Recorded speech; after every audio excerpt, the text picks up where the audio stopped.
Mga kapanyawan, oras na aron makakaton kitag dugang kahibalo ug kaalam. Aron kita maluwas sa mga balatian ug makaangkon pa kita ug mas natural nga pamaagi aron sa pagpahiuli sa atong kalawasan. Ang SED Marketing, ang tiggama og tigapadapod sa mga produktong herbal nga napapatud-ang makatabang sa atong kalawasan. Sama sa SED Panyawan Plus, Mangosteen, Luyang Dilaw and Panyawan, SED Panyawan Garlic Capsule with Garlic, Banaba and Panyawan, SED Cogon Herbal Capsule with Cogon Grass, Banaba and Makabuhay, ug ang SED Liniment Oil. Apil pa ang mga SED Celebrity Soaps, ang SED Celebrity Beauty Soap ug ang SED Celebrity Kojic Soap. Karon magatanyag kanato sa usa ka pinasahing tulumanon. Ania na ang Knowledge Power. Knowledge Power sa hugyawan sa SED Panyawan. Hugyawan sa SED Panyawan. Kauban si Mr. Panyawan ug si Sir John. Knowledge Power sa hugyawan sa SED Panyawan. Tulumanong dalit kanato sa SED Marketing. Mga igalang igsoon, mayong adlaw kaninyong tanan ug welcome na usab nining atong hugyawan sa SED Panyawan. Ako si Mr. Panyawan ug kauban na sad nako ang ako ang partner karon nga nasa iyang spaceship. Si Sir John. Sir John, mayong adlaw kanimo. Hello, mga adlaw kaninyong tanan, Sir Rick, ug sa tanan natong mga tigpaminaw, kumusta kamo tanan? Welcome sa atuang hugyawan. Ano na po si Sir John alang sa paghatag kanatong dugang impormasyon kaalam ug kahibalo nga kita nagkinahanglan nga makaangkon gumikan kay karong mga panahon na delikado kaayo ang magakumpiyansa. Karong mga panahon na mga igalang igsoon posible nga makaangkon kag lain-laing mga klase sa mga balatian labi na kung kini gikan sa ato ang environment, sa ato ang pagkinabuhi kini ginatawag natong lifestyle ug uban pang mga factors nga posible nga maangkon nato karong adlaw o karong mga panahon na. Muna ginaingon mga igalang igsoon nga kinahanglan nga aduna kitay mga pagtabang kanang ginaingon nato nga mga supplements nga buhatag kanato og suporta aron dili ta matablan o dili ta madutlan og mga balatian. Aduna kitay mga klase sa mga produktong herbal nga napamatud-an nga maayo gayud sa atong mga kalawasan. Aduna kitay SED Panyawan Plus, ang atong red label nga kaning kapsula nga adunay gahom sa Panyawan, Mangosteen ug Luyang Dilaw. Aduna po kitay green labeled nga Panyawan Capsule, ang ato ang SED Panyawan Garlic Capsule, ang kapsula nga adunay gahom sa ahos, banaba ug usab sa panyawan.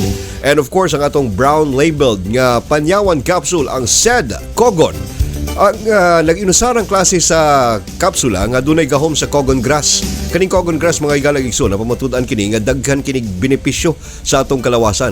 Milagrosong sagbot kini nga adunay pagtabang ilabi na kung ikaw adunay problema sa imong urinary system, adunay kay problema sa imong kidney, sa imong prostate, ug uban pang mga balatian nga matabangan sa sagbot nga Cogon. Ang ato ang SED Cogon Herbal Capsule adunay Cogon Grass, Makabuhay ug usab adunay Banaba. Kining Makabuhay mga igalang igsoon mao kini ang tinagalog sa pangalan nga Panyawan. And of course kung hisgutan nato ang milagrosong haplas mga kaigsunan, aduna kitay milagrosong haplas nga makatabang kanato ang ato ang SED Liniment Oil. Ang talagsaong klase sa haplas nga adunay gahom sa mga sangkap nga napamatud-an nga aduna kini init ug kabugnaw nga effect nga ikatanyag nini sa ato ang mga kalawasan. Mao kana ang ato ang SED Liniment Oil. Ang kaniadto nga nailhan nato isip SED Panyawan Liniment, SED Liniment na karon. Sir John, karong adlaw pag-isgutan nato kining usa ka matang sa balatian sa kasing-kasing or kondisyon baka nga murag delikado gid kayo no. Kining ginatawag natong cardiomyopathy. Kining cardiomyopathy mga kaigsunan, general term kani sa problema sa muscle sa ato ang kasing-kasing no. Kung kining atong muscle sa kasing-kasing aduna kini disease mo na ginatawag kanang cardiomyopathy. Kining problema mga igalang igsoon naglambigit kini sa chambers sa ato mga kasing-kasing diin adunay pagpanggahi, adunay pagpang-stretch. Ang uban na ni mga igalang igsoon no kanang nikaging. Ang kani siya nga problema nakaapekto kani sa abilidad sa atong kasing-kasing nga magbomba og dugo sa tibok natong kalawasan. Ang kasagara nga main cause sa aning ginatawag natong cardiomyopathy mo kining ginaingon kining coronary artery disease ug baka kining ginatawag nga heart attack. Sir John, tagay ko na dugang pang-impormasyon may tungod aning cardiomyopathy. Okay. Kining cardiomyopathy no, Sir Rick no, kato tama tay mong giingon kaganina no tong introduction sa maong balatian no. Kaning mga problema din na sa tong ginatawag na myocardium. Kaning myocardium man gyud na Sir Rick no is mo nitong part no sa to ang heart muscle no katong tunga no. Kung ato na siyang hiwaon no ang segment anang heart nato na ay pericardium meaning katong sa gawas no. And then natong myocardium katong nasa sulod no. And then katong sa sulod mo tong mga inner linings or mga inner na mga muscle fibers. Kining ato ang heart Sir Rick no very strong na muscle. Once nga adunay low supply no of blood dina sa ato ang heart no dako kay na siya epekto dito sa iyang activity. Kung hinumduman nato ato ang topic no regarding coronary artery disease no nga ang atong heart gikan pa sa viability sa life no katong quickening until now nabuhi ta nagapitik yun na siya sa constantly no walay undang. So tungod kay wala may undang ang iyahang pagpitik, kinahanglan niya og more nutrition, more oxygen no. So kinahanglan niya og more blood flow. Maliban sa dito sa kay syempre chambers, naman siya chambers no, naga-hold man siya og blood no. Lahi na siya nga klase kaysa dito sa katong blood supply. Unang naatay ginatawag na coronary arteries. Once nga ma-impede ng coronary arteries no, ma-block ang ato ang coronary arteries, naay possibilities no nga maglisod ang atong kasing-kasing sa pagtrabaho sa iyang mga task.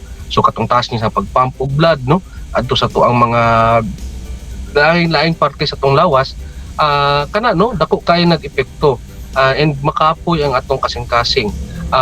Isa sa mga example ni ini is kining para mas ma-imagine no sa tong mga suuna no paminaw kining di ba makita ta mga bodybuilders no ni mga bodybuilders all the time naga lift og weights no. Pag once mag-lift og weights mudako ang ilang lawas, nagadako ang ilang muscles no, ang mass. Same pod na sa tong heart. All the time nga sige siya pump no, and then dili na to siya tagan og proper nga nutrition, wala siya proper blood supply, mudako ang atong heart. So ang muscle no, kay muscle man gyapon itong heart, magkabaga ni siya no. Okay? So pag once mo baga na ni siya, mas mo lessen ang iyahang capacity to hold the blood sa iyang mga chambers. So kanino mo ni ang marag nutshell or mo ni siya ang marag summary no sa ginatawag nato na cardiomyopathy. Kining cardiomyopathy combination magyud na siya Sir Rick no sa lain-laing mga klase sa mga balatian din na sa tong kasing-kasing. Kalakip na din na no tong ginatawag nato na myocardial infarction. Kung asan aduna na enlargement sa heart plus namatay pa no or actually impaired or na injured in the sense na kanang wala na siya blood supply. Okay, wala na blood supply, namatay ang mga heart cardiac cells nato, cardiac tissues, and then makakos kini og grabbing pain kini ginatawag nato angina pectoris nga mo nang precursor sa ginatawag natong heart attack o cardiac arrest. So kana mo na siya Sir Rick. Kani bang ginatawag natong cardiomyopathy, Sir John?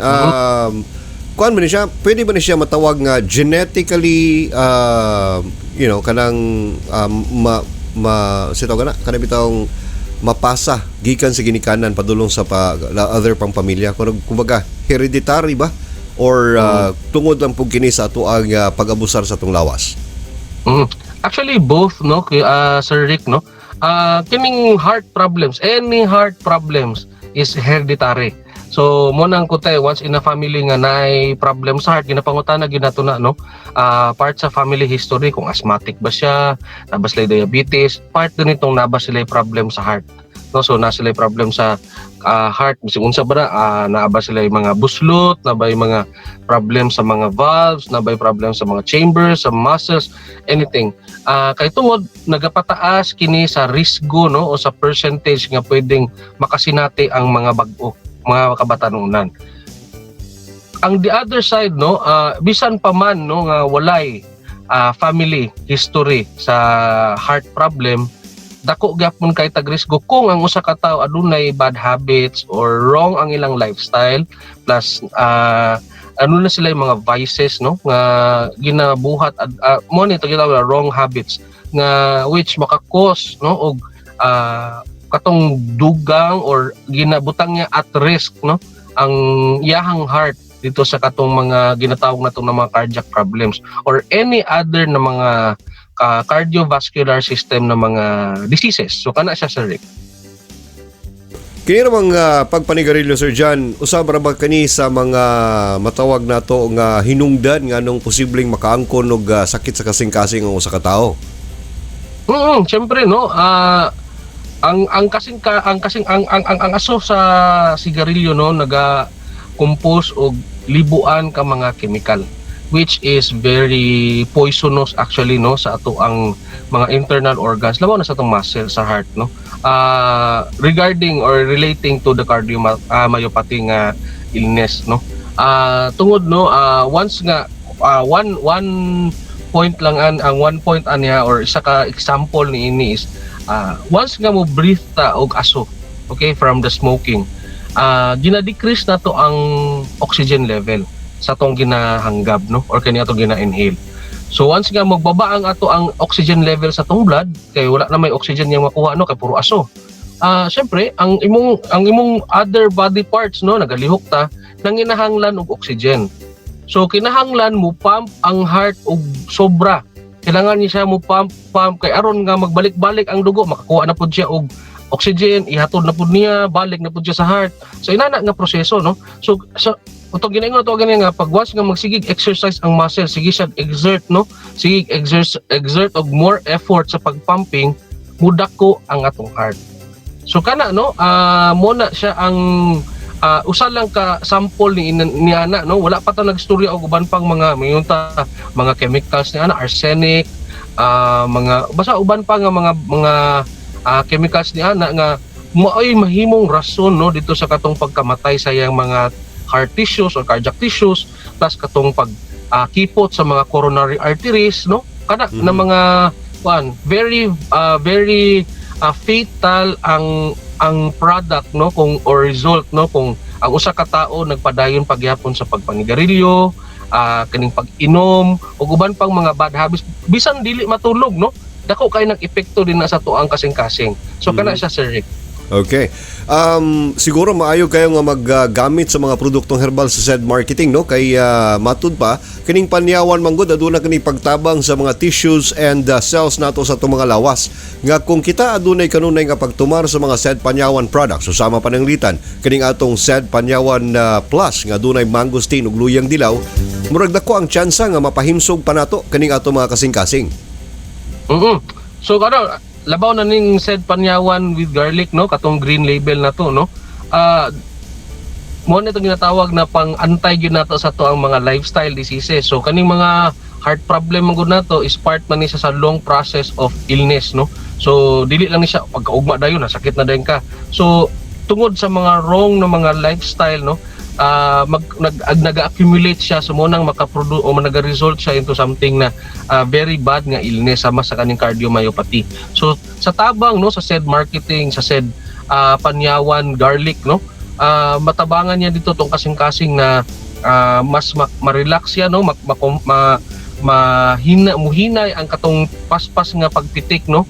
Actually dili niya kinahanglan katong mahimong bradycardic no, i-normalize niya dito sa rate na kung asa ang yang heart no most comfortable or relax siya sa yang pagpitik no. And then syempre ang garlic no makatabang din na sa katong pag sa blood flow, sa katong pag-decrease sa kanang sa lipids no, sa cholesterol nga anaa din na sa to ang mga dugo o sa tong mga kaugatan. Plus syempre kung matabangan na to ng around the heart no kanang mga peripheries niya, ugat, dugo, no, kana siya ng mga organs, matabangan sab nato ang ato ang kasing-kasing. Tama, makatabang sab day no ang panyawan dito sa pag-synthesize sa protein no, nga importante dito sa pag-heal. Okay, sa pag-heal sa ato mga muscles nga grabe ang wear and tear. So same pod sa tong heart no. Bisan pa once manggod na mamatay na ang mga tissues, lisod na ni siya, irreversible na ni siya, Sir Rick no. So once nga impaired siya no or kaning injured, napa na siya puruhan nga pwede siyang maalim o maayo. So with the use of our products no kaning said panyawan with garlic no makatabang gid kaayo ni siya dila mababa atong high blood pressure, ang ato ang blood glucose mababa na which makatabang dito sa pag normalize sa beating sa tong kasing-kasing. Ayan. So maayo gid ay either Sed Panyawan Plus or Sed Panyawan Garlic makatabang alang sa pag-amping sa atong mga kasing-kasing. Alright, Sir John, salamat kay sa kaygayonan nga imo na sad nga na-impart ka namo. Guhikan kay kabalo ko nga kining atong mga viewers and atong mga listeners aduna na po'y nakatunan gikan kanimo.